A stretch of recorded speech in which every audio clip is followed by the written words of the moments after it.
Hello everybody, I just wanted to quickly review the Roland Juno-Di. Okay, this is a nice keyboard. It is a 61 key synthesizer, which means that it's not a sampler, it's not a sequencer. Okay, so you can't create songs on here, but it's a mobile synthesizer with song player. Okay, it's pretty nice.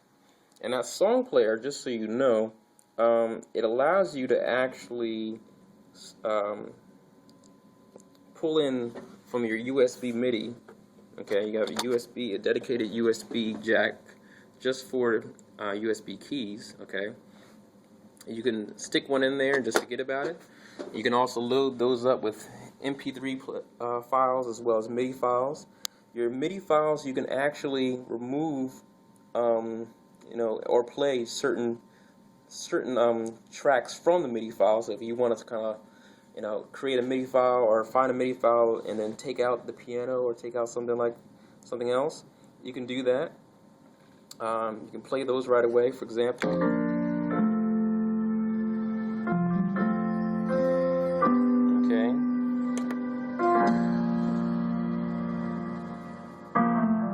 so that's a song that I created, and I made an MP3 file of it.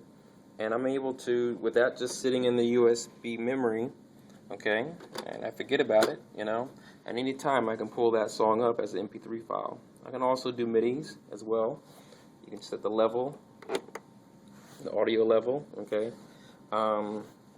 It's pretty nice, and on the side here you have your standard envelope controls. You have release, attack, reverb, cutoff, resonance. Okay, so it's pretty nice. Everything's right here. You have standard buttons that are numbered, as well as it can be used for categories. I love that setup, especially when you're playing, because you don't want to have to remember what numbers, and it's a nice alternative to having a category view. You just see the categories right there. Okay. And let me talk about the sounds here briefly. Okay. I actually have a Roland Phantom X7, okay, as well, and I sat these side by side before and listened to some of the sounds, and surprisingly, this sounds pretty good. As a matter of fact, I'm going to turn off the reverb. I'm just going to move it back.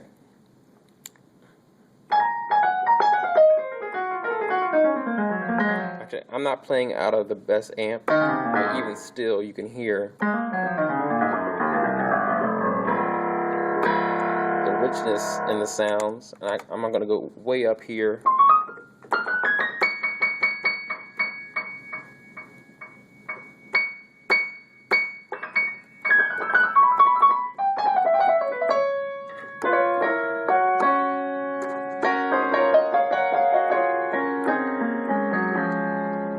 Okay.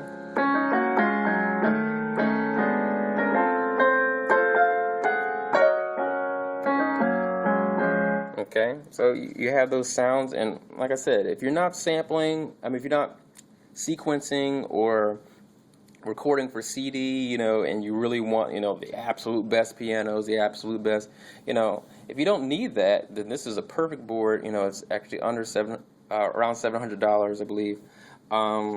You have the category view that allows you to go from rhythm to piano, and one thing you can do is actually switch between the, certain categories actually have a couple different banks. So in this case you have a piano, and then you have electric piano, and you can switch between those simply by hitting these over here.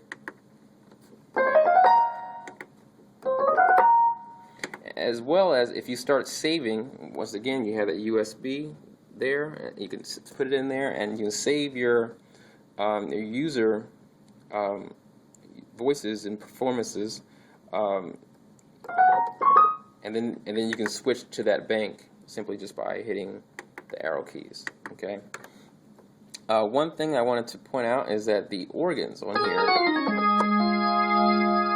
turn it down a little bit, but you can hear the organ, and unlike some of the prior Roland boards, tapping that up actually turns on the Leslie and turns it off. Okay, and it seems that they did that on all the organs as opposed to just some of them, which is a very nice feature because if you play organ, you're used to just tapping it and then going to that Leslie. And as you can hear, let's see if I can find some different ones here. Actually, here's the VK hold for speed one that I actually have this on my Phantom X7. Okay. So I'm gonna hold that, and I'm gonna see if I can tap this here. Excuse me, I'm doing this with one hand, and you can hear it slow down.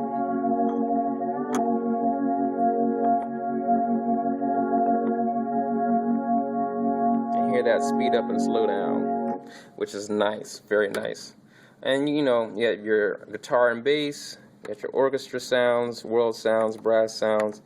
This is nice. There's an actual vocoder on this board. I am shocked and amazed because I don't even believe the Phantom X7, the G line I'm sure it does, but the Phantom X7 doesn't have a vocoder that's as nice as this.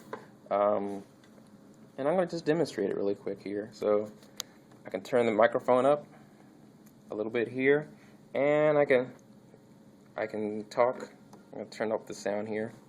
I can talk, and the vocoder is actually responding to this chord that I'm playing here.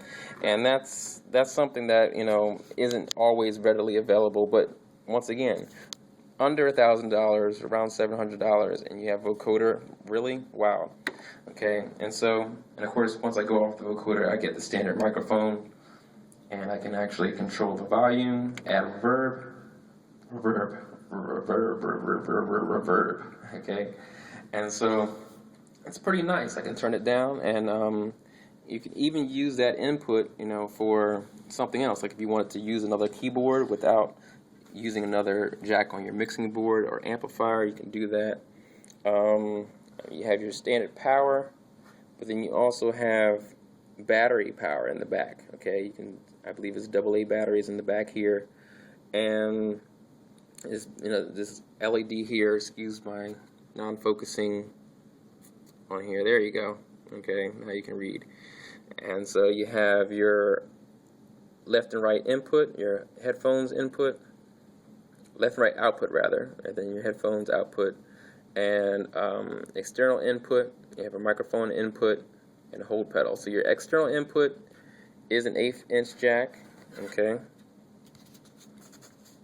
and your microphone input is a 1/4 inch jack. It's not an XLR, but hey, get the right cord and you're in business, and just keep it with your board. There you go. And you have a hold pedal, you have MIDI and LCD contrast. Once again, all around nice board. It does a lot without the expensive price tag. Is there anything else that I did not mention? It's just a nice board overall, and you have the dedicated D-beam that Roland puts on all their stuff that you can control, not only like a solo synth sound, but you can use it to control expression.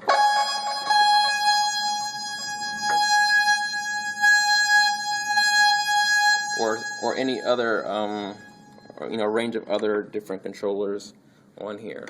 Okay, so, and as well as an assignable, there's assignable thing, and then you can actually control different types of effects here. Okay, so that's my little brief overview of the Roland Juno-Di. Once again, it's a 61 key keyboard. The keys on it, aren't the best keyboards. Keys, it's not going to have the, you have your standard types of keyboard here. It's not weighted, but you do have the ability to set your velocities on there, whatnot. So it's not going to have that same feel as a piano does. But hey, for $700, what do you expect? But it's a very nice keyboard for the price. Great for not only practicing, especially with the inputs that you have, okay, because you can put, you know, you can put an iPod, a phone, you know, in the external input, and you know that's one less jack that you need, and you can, you know, hook up your headphones, and no one needs to hear you. And it's overall nice board. I wish I had it when I was starting out. That's the Roland Juno-Di.